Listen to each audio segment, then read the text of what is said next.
We're talking about new beginnings today. Stick around to learn more. You are enjoying the Step Out and Thrive podcast.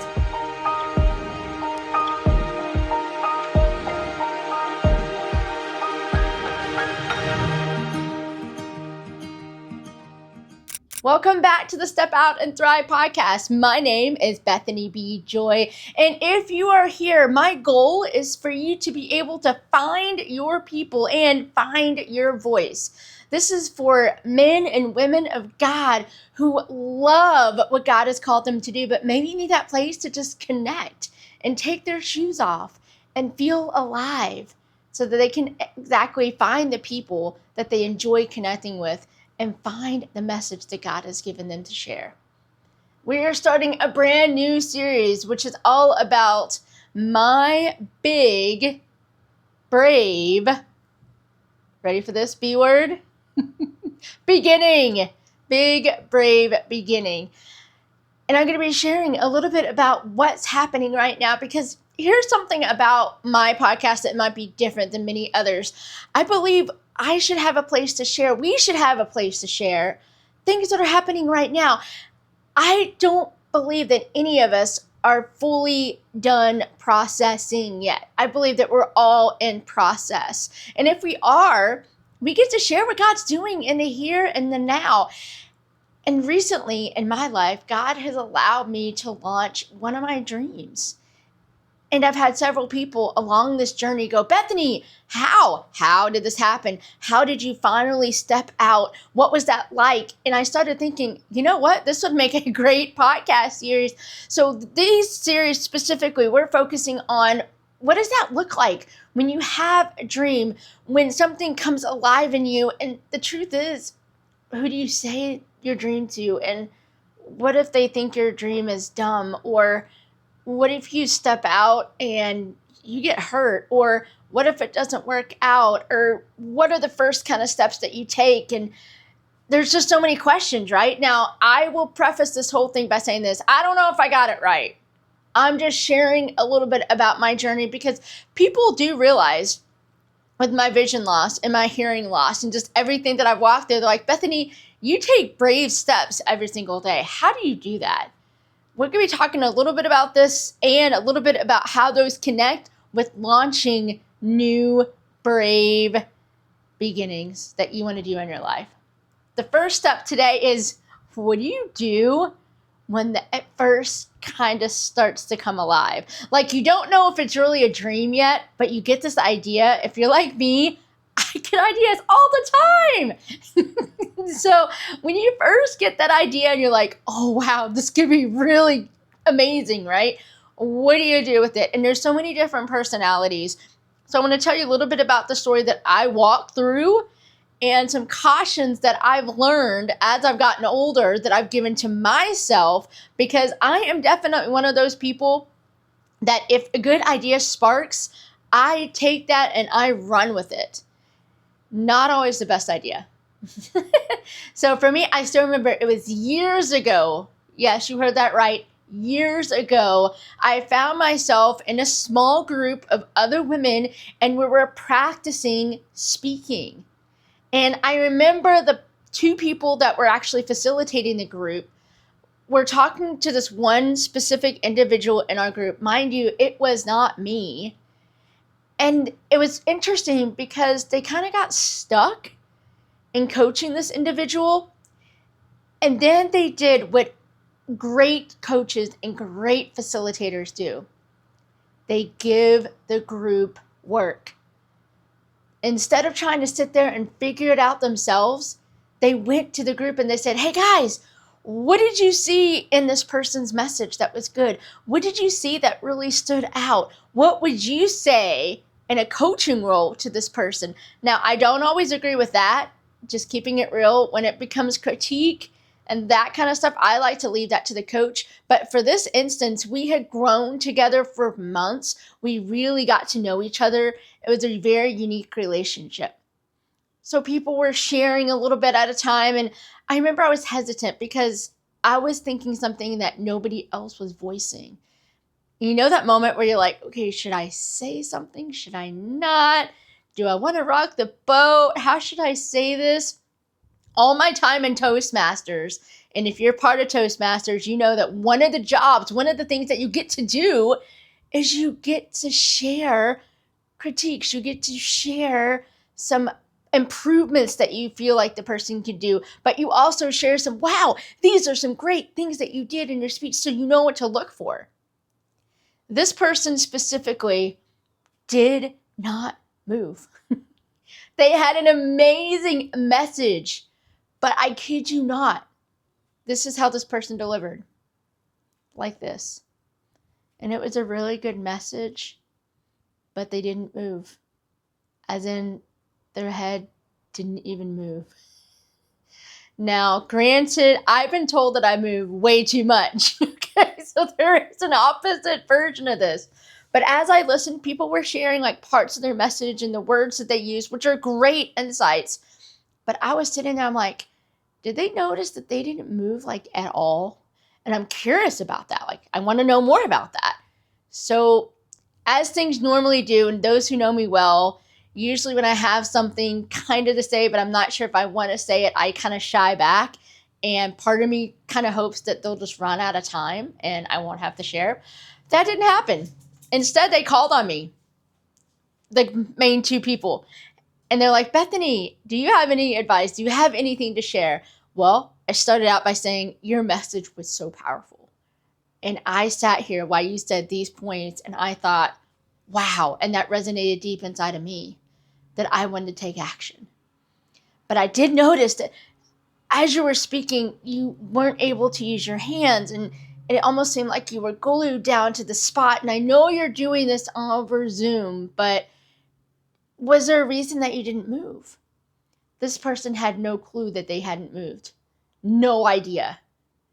They were just blown away by this. And then I encouraged her by saying, this is something that's really easy to learn. You can practice in front of the mirror. Or I even said, one thing that I enjoyed doing is I enjoyed watching movies, watching videos on silence, and watching the body movement. I'm weird. I like doing that. But one thing I encourage every speaker that I work with is to watch your videos back on silent. We all hate our own voice, okay? Just keeping it real. I've gotten a lot better over time hearing my own voice and being kind of okay with it.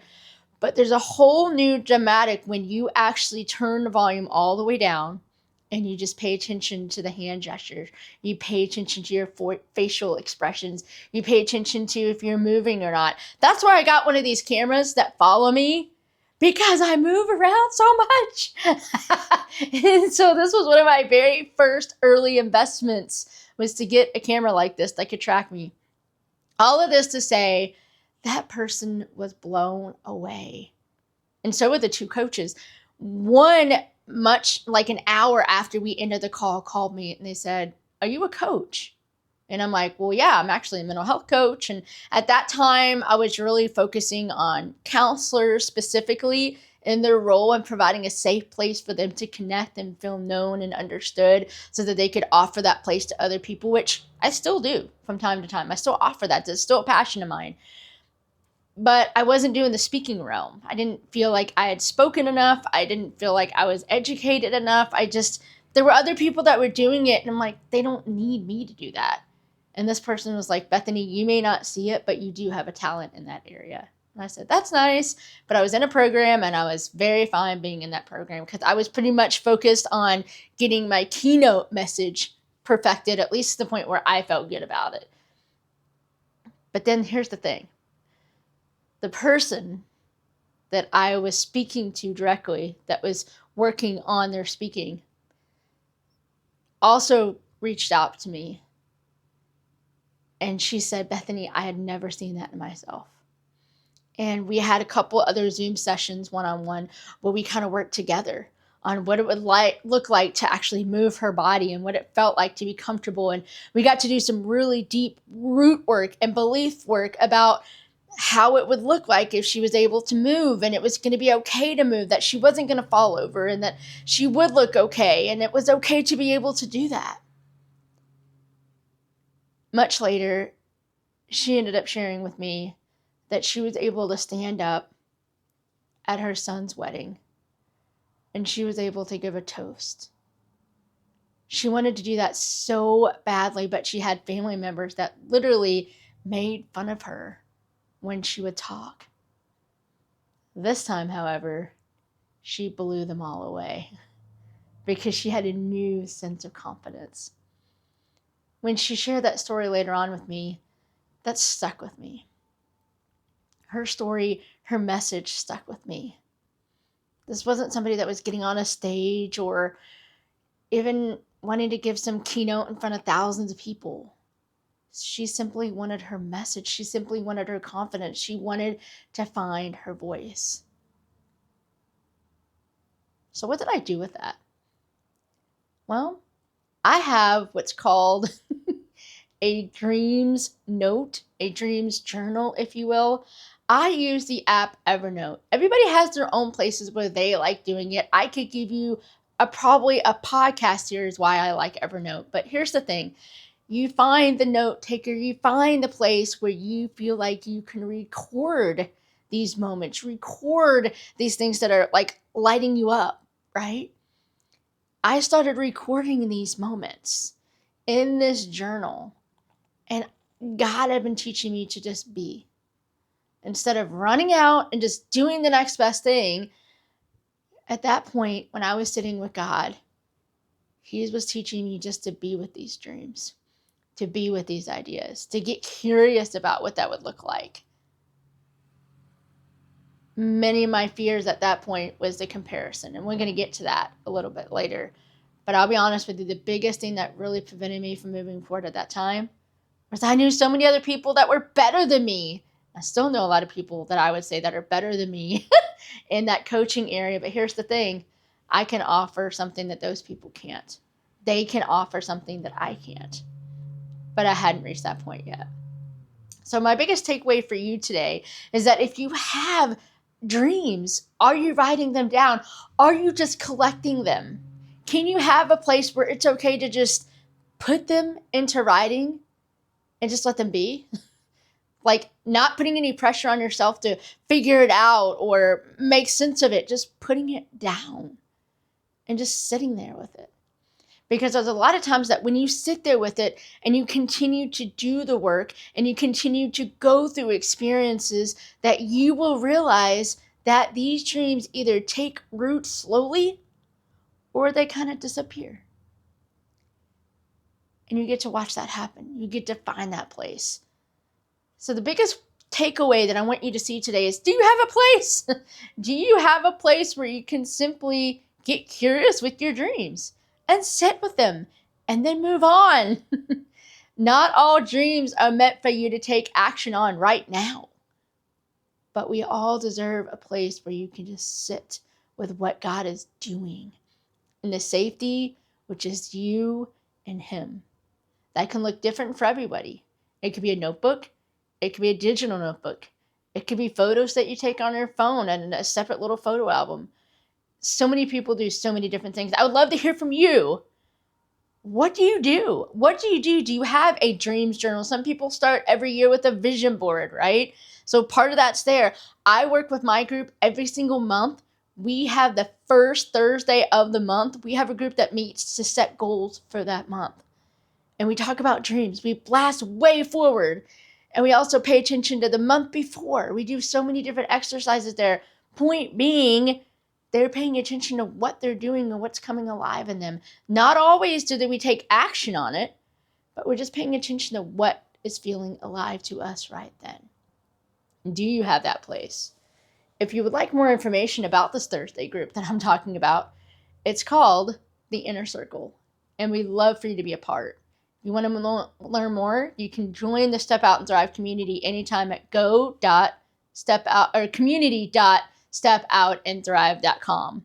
That's how you can join the community, or you can connect with me anytime by just going to stepoutandthrive.com and click on the coffee chat link, and we can see what the next best step is for you. I hope you're enjoying the series. You have a dream. Let's see you take the next best step. Dare to do more than just survive. Step out and thrive. See you guys back next week. Bye. Thanks for enjoying today's Step Out and Thrive podcast, the one place that you can always count to dare to do more than just survive, to step out and thrive. As always, for more information, please check out BethanyBJoy.com or StepOutandThrive.com.